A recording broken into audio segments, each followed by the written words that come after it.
आज की वीडियो में बात करेंगे मॉडर्न पीरियोडिक टेबल के बारे में। चैप्टर हमारा periodic classification of elements, class 11th chemistry. इससे पिछले वीडियो में हमने हिस्ट्री ऑफ पीरियोडिक टेबल जानी, हमने कहा डॉमिनेट ट्रायड के बारे में जाना, हमने न्यूलैंड लॉ ऑफ ऑक्टेव जाना, हमने लोदरमेयर के बारे में जाना, हमने मैंडली पीरियोडिक टेबल के बारे में जाना। बट सब में एक बात कॉमन थी। कॉमन बात ये थी कि सब बेटा बात कर रहे थे एटॉमिक वेट पे लगाओ, एटॉमिक वेट पे लगाओ, एटॉमिक वेट पे आए।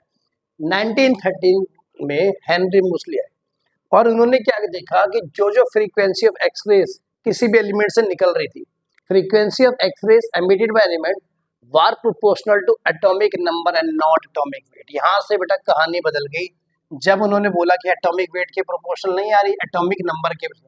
और उन्होंने एक फॉर्मूला समझा, रिलेशन बेटा समझ लेते हैं। Root v equal to a Z minus B करके दिया। रूट वी का मतलब बेटा, वी तो मतलब फ्रीक्वेंसी है, जेड आपका एटॉमिक नंबर था, किसी ए और बी कांस्टेंट है ना। तो उन्होंने कहा अगर रूट कर दे फ्रीक्वेंसी का तो वो किसके प्रोपोर्शनल आ रही है, एटॉमिक नंबर के, एंड नॉट एटॉमिक वेट। और यहाँ से बेटा हमारी पीरियोडिक टेबल की शुरुआत है, जो मॉडर्न पीरियोडिक टेबल है ना।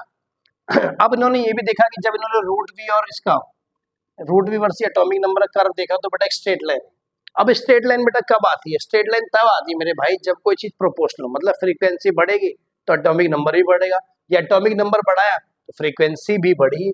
तो यहाँ से उन्होंने बात कंफर्म हो गई कि root v versus atomic weight का प्लॉट स्ट्रेट लाइन नहीं आएगा तो ये गलत है, और root v versus atomic weight का कर्व जो है स्ट्रेट लाइन आ रही है, तो ये बात सही है। यानी अब हमारा क्राइटेरिया एटॉमिक वेट नहीं रहा, अब हमारा क्राइटेरिया क्या बन गया, एटॉमिक ना। इसे long form of periodic table कहते हैं।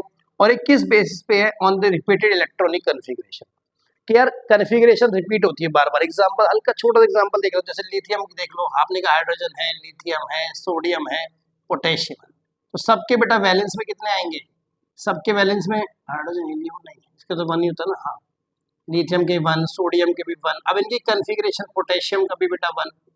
इस बेसिस पे देखो कन्फिग्रेशन रिपीट हो रही है, वैलेंस इलेक्ट्रॉन लास्ट वाले शेल में सबके बराबर है। इस तरह से इन्होंने बेटा अरेंज करा ना। आगे इन्होंने बात बोली, in terms of electronic configuration each period consists of series element whose atom has the same number electron shell, that is principal quantum number। पूरी पीरियोडिक टेबल को बेटा 7 हॉरिजॉन्टल रोज में बांट दी। हॉरिजॉन्टल बेटा इस तरह होता है, लेफ्ट टू राइट ये हॉरिजॉन्टल होता है, टॉप टू बॉटम ये वर्टिकल होता है। और उन्होंने बोला 7 हॉरिजॉन्टल रोज है जिनका नाम दिया गया पीरियड्स, 18 वर्टिकल कॉलम है जिनका नाम दिया ग्रुप। और ये बेटा यहाँ पे इन्होंने हर उसमें बेटा प्रिंसिपल क्वांटम नंबर सेम होना चाहिए हर पीरियड में। अगर आप लेफ्ट टू राइट चलते हैं, यहाँ पे मैंने देखो पीरियड टेबल भी लगा दी, तो आपका क्वांटम नंबर सेम आना चाहिए बेटा, जिनका quantum number principal quantum number sorry mention है बेटा, प्रिंसिपल क्वांटम नंबर सेम आना चाहिए। जिन भी एलिमेंट्स के प्रिंसिपल क्वांटम नंबर सेम आएंगे तो बेटा क्या क्या करेंगे, एक उसमें मैं हल्का सा प्रिंसिपल क्वांटम नंबर आपको बता दूं। लेट अस सपोज यहाँ पे आप देखो पहला पीरियड है बेटा, देखो और हाइड्रोजन आ रहा है और मेरा हीलियम आ रहा है। जब आप हाइड्रोजन की कन्फिग्रेशन लिखोगे आप क्या लिखते हो, 1s1, हीलियम के लिखते हो बेटा 1s2। हाँ कि ना, कन्फिग्रेशन तो आप लोग को आती है। अच्छा, तो प्रिंसिपल क्वांटम नंबर यही वैल्यू होती है बेटा, है ना। जिसके आगे जैसे अगर मान लो कोई 3s का ऑर्बिटल आएगा तो प्रिंसिपल क्वांटम नंबर की वैल्यू 3, कोई 4d का आएगा तो प्रिंसिपल क्वांटम नंबर की वैल्यू 4। तो आप क्या करते हो, आप पूरा पूरा कन्फिग्रेशन लिखते हो। तो जो हाईएस्ट वैल्यू होती है कन्फिग्रेशन में, मतलब एग्जांपल कहीं पे आएगा 3d5 4s1, या फिर मैं लिख दूं 4s1 3d5 लिख दूं, तो प्रिंसिपल क्वांटम नंबर की वैल्यू है। तो जिन जिन के बेटा सेम प्रिंसिपल क्वांटम नंबर आएंगे वो सारे के सारे एलिमेंट्स एक पीरियड में रख दिए गए। अब शुरुआत देखो, अभी यहाँ तक समझ आ गई बात। अब 7 पीरियड्स की बात करें, पहले पीरियड में 2 एलिमेंट्स आते हैं। पहले पीरियड में देखो बेटा पहला एलिमेंट कौन सा आ रहा है, हाइड्रोजन, और दूसरा आ रहा है हीलियम।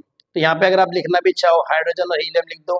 और प्रिंसिपल क्वांटम नंबर कैसे सेम है, हाइड्रोजन की कन्फिग 1s1, हीलियम की बेटा 1s2। तो प्रिंसिपल क्वांटम नंबर 1 1 है तो सेम है ना, शेल भी कह सकते हैं उसको आप, ना principal quantum number basically shell बताता है।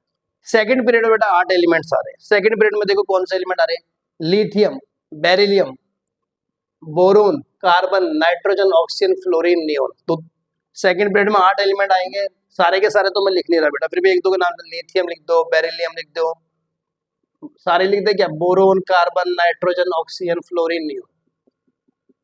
अब आप इनका कन्फिग्रेशन उठा के देख लो। लेट अस सपोज मैं नाइट्रोजन कन्फिग्रेशन उठा दूं, तो नाइट्रोजन होता है 7, 1s2 2s2 2p3, 1s2 2s2 2p3।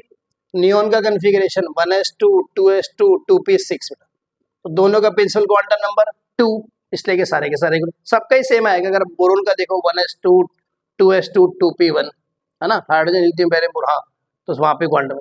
Third period बेटा 8 एलिमेंट्स आते हैं, कौन से?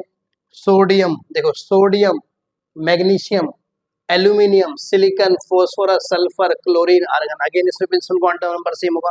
चौथे पीरियड बेटा ये वाला देखो, potassium, calcium, scandium, titanium, vanadium, chromium, manganese, iron, cobalt, nickel, copper, zinc, gallium, germanium, arsenic, selenium, bromine.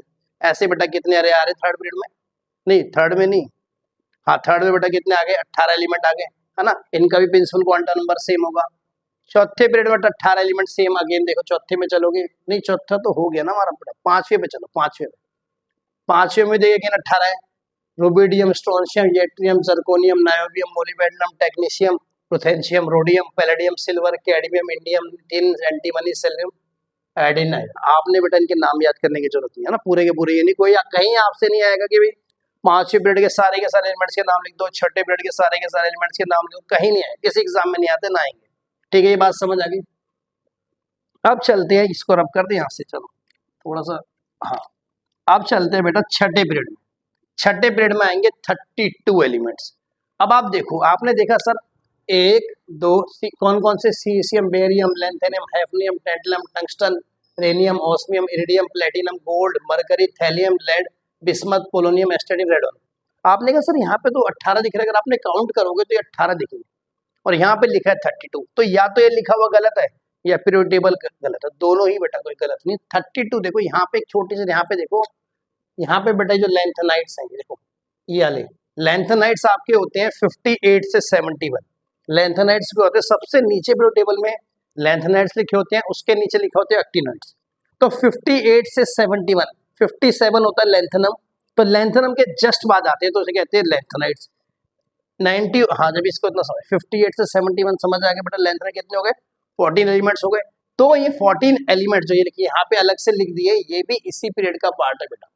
मतलब देखो 1 2 3 4 5 6 7 8 9 10 11 12 13 14 15 16 18 19 20 21 22 23 24 25 26 27 28 29 30 31 32।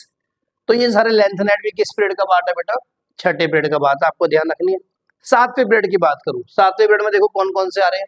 Francium, radium, actinium, rutherfordium, dubnium. साइंटिस्टों के नाम पे बेटा, जिन जिन साइंटिस्ट ने डिस्कवरी करी, bohrium, hassium, darmstadtium, roentgenium, copernicium, nihonium, flerovium. यहाँ तक कितने? 18। अगेन वही सवाल, 18 कौन पूरे करेगा? टोटल कितने आ रहे हैं? 32।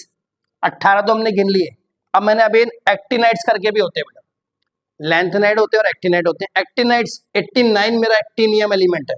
अगर आप देखोगे 89 मेरा एक्टिनियम एलिमेंट है, और एक्टिनियम के जस्ट बाद आते हैं तो 90 से 103, इसलिए इसका नाम एक्टिनाइट है। 97 तो 18 एलिमेंट हुआ रहे हैं, और ये बेटा 14 एलिमेंट ये आले, है ना। ये क्या बनाते हैं? हमारे 7th पीरियड बनाते हैं, यानी टोटल ये 32 इलेक्ट्रॉन्स मेरे, वो 32 एलिमेंट्स ये पूरे करते हैं। अब हम जानेंगे फर्स्ट पीरियड के बारे में, कौन कौन से ऑर्बिटल बन जाते हैं। इससे पहले मैंने आपको बता दिया यार कौन से एलिमेंट्स आते हैं, कितने क्या होते हैं। हम जानेंगे देखो कौन कौन से ऑर्बिटल। देखो फर्स्ट पीरियड की बात करें, n=1 है। n मतलब बेटा क्या है? ऑब्वियसली आपका प्रिंसिपल क्वांटम नंबर। उसमें सिर्फ 2 एलिमेंट्स आते हैं, कौन कौन से? हाइड्रोजन आएगा और हीलियम आएगा। अच्छा, n=1 के लिए बेटा देखो एक ही ऑर्बिटल होता है। एक ही ऑर्बिटल मतलब आपको ये पता, डब्बे से दिखाते हैं ऑर्बिटल को, याद भी होगा ना। हाँ, तो अब इसमें देखो या तो 2 इलेक्ट्रॉन आएंगे या फिर 1 इलेक्ट्रॉन आएगा, है ना। एक बारी में तो या तो 2 आएंगे, एक आएंगे। एक आएगा तो बेटा हाइड्रोजन बन जाएगा, 2 आएंगे तो हीलियम बन जाएगा। बात समझ आएगी ना। तो उसमें 2 ही एलिमेंट आते हैं, कौन कौन से? हाइड्रोजन और हीलियम। सेकंड पीरियड की बात करूं, सेकंड पीरियड के लिए बेटा देखो n=2 होगा, ये तो आपको पता ही। अच्छा, इसमें आएंगे कौन कौन से ऑर्बिटल इनके लिए? अगर आपको ऑब्बो रूल याद हो बेटा, कुछ इस तरह गोले गोले बनाते थे, याद है? 1s 2s 2p फिर 3s 3p, फिर आप ऐसे करके भरते थे। तो अब देखो n=2 में कौन कौन सा ऑर्बिटल आएंगे? एक 2s वाला आएगा, और p के कितने ऑर्बिटल होते हैं बेटा? 3 होते हैं, हाँ कि ना? याद है ना भाई, s के ऑर्बिटल 1 होता है, p के 3 होते हैं। इन डब्बों को बेटा ऑर्बिटल कहते हैं। इन ऑर्बिटल का नाम भी लिखना चाहते लिख सकते हो, px py pz, है ना। अब इसमें देखो कितने आ सकते हैं? 2 इलेक्ट्रॉन आ सकते हैं, इसमें 2 इसमें 2 इसमें 2, है ना। तो टोटल मिला के कितने इलेक्ट्रॉन आते हैं बेटा? 8। जितने इलेक्ट्रॉन आते हैं उतने ही बेटा आपके एलिमेंट्स हो जाते हैं। तो कितने आगे टोटल हमारे, कितने हो गए? 8। Lithium, beryllium, boron, carbon, nitrogen, oxygen, fluorine. यहाँ पे भी दिखाऊंगा तो आपको देखो, लिथियम मेरा, बेरिलियम मेरा, boron, carbon, nitrogen, oxygen, fluorine. यहाँ तक समझे? थर्ड पीरियड की बात करूँ बेटा, थर्ड पीरियड में एन की वैल्यू 3। अब इसमें कितने ऑर्बिटल आते हैं देखो, एन के लिए 3 के लिए बेटा एक 3s वाला आता है, 3p के 3 आ सकते हैं, और 3d के बेटा कितने आ सकते हैं 5। 3d में आपको पता है ना 5 ऑर्बिटल होते हैं, हाँ कि ना नहीं पता बताओ। और अगर बेटा के नाम लिखना चाहो तो बेटा कौन सा होता है, dxy, dyz, dzx, dx2 y2 और dz2, ये 5 ऑर्बिटल होते हैं। p के मैंने पहले ही बता दिया, px, py, pz। टोटल बेटा कितने आ सकते हैं 9 ऑर्बिटल्स। अच्छा, बट अगर आप ध्यान से दो बेटा कि 3d के ऑर्बिटल्स की एनर्जी ज्यादा होती है एज कम्पेयर टू 4s, है ना। तो 3d ऑर्बिटल की एनर्जी ज्यादा होती है, क्यों ऑर्बिटल ज्यादा होती है, आपको याद होगा n+l रूल बेटा, याद है क्या, n+l रूल याद है। n होता है प्रिंसिपल क्वांटम नंबर, l होता है बेटा एजीमुथल क्वांटम नंबर। तो अगर आपको देखो, ये आपको पता है कि l के लिए sp-df ऑर्बिटल के लिए अगर आपको याद हो तो l की वैल्यू होती है 0 1 2 3, जिसकी n+l वैल्यू ज्यादा उसकी एनर्जी ज्यादा। अब आप 3d में देखो और 4s को कंपेयर करो, 3d लिख दिया है मैंने, 4s लिख दिया, n की वैल्यू 3, l की वैल्यू d के लिए 2 है तो 3 + 2 5, n की वैल्यू 4 है, 4s के s की l की वैल्यू 0 है, l 0, तो बेटा 4 + 0 4, किसकी वैल्यू ज्यादा आएगी 3d की। ठीक है बेटा, तो जिसकी एनर्जी ज्यादा होती है वो बाद में भरे जाते हैं, इसलिए 3d ऑर्बिटल बाद में भरे जाते हैं बेटा। इसलिए इसमें बेटा सिर्फ 4 ऑर्बिटल फिल होते हैं आपके, कौन कौन से, एक 3s वाला और 3 3p वाले, है ना। बात समझ आ गई नहीं आ गई, हाँ बेटा। तो इसलिए बेटा ऑब्वियसली यहाँ पे भी कितने हमारे 8 एलिमेंट्स आएंगे, और 8 एलिमेंट्स के नाम अगर आपको पता है तो देखो, sodium, magnesium, aluminium, silicon, phosphorus, sulphur, chlorine और आर्गन। यहाँ तो समझ आ गई। चलो, फोर्थ पीरियड में n = 4 होता है बेटा, इसमें 4 ऑर्बिटल भरे जाते हैं, कौन कौन से, एक 4s वाला और 3 बेटा 4p वाले। ठीक है, 4d और 4f की हायर एनर्जी होती है, बाद में भरे जाते हैं। टोटल इसमें कितने एलिमेंट्स आ रहे हैं, अगेन इसमें देखो 18 एलिमेंट्स आ रहे हैं। जब आप फोर्थ और इसमें चलोगे बेटा, फोर्थ पीरियड में चलोगे तो बीच में यहाँ से लेके 21 से 30 तक देखो, पीले रंग से बना रखे, scandium, titanium, vanadium, chromium, manganese, iron, cobalt, copper, zinc, ये वाले एलिमेंट्स भी आते हैं। इन एलिमेंट्स को कहते हैं ट्रांजिशन एलिमेंट्स, या फिर इसको आप 3D ट्रांजिशन सीरीज भी कह सकते हो ना, इन्हें डी ब्लॉक एलिमेंट बोलते हैं। देखो लिखा है मैंने, यहाँ तक समझ आ गया। फिफ्थ पीरियड की मैं बात करूं, फिफ्थ पीरियड में बेटा अगेन 18 इलेक्ट्रॉन आएंगे। स्टार्ट कहाँ से होता है, रूबिडियम से। देखो एटॉमिक नंबर 37 और एंड कहाँ पे हो रहा है हमारा, इधर बेटा जीनोन, एटॉमिक नंबर 54 को। इसमें देखो 4D, अगर ये 3D ट्रांजिशन सीरीज से सुपर वाली तो ये कौन सी होगी 4D वाली। तो इसमें बेटा 4D वाले कितने एलिमेंट्स आ रहे हैं, 10 आएंगे। देखो ये एट्रियम से शुरू होकर कैडमियम तक के एलिमेंट्स आएंगे। बात समझ आ गई। सिक्स पीरियड है मेरा, 32 एलिमेंट्स होते हैं सिक्स पीरियड में, है ना।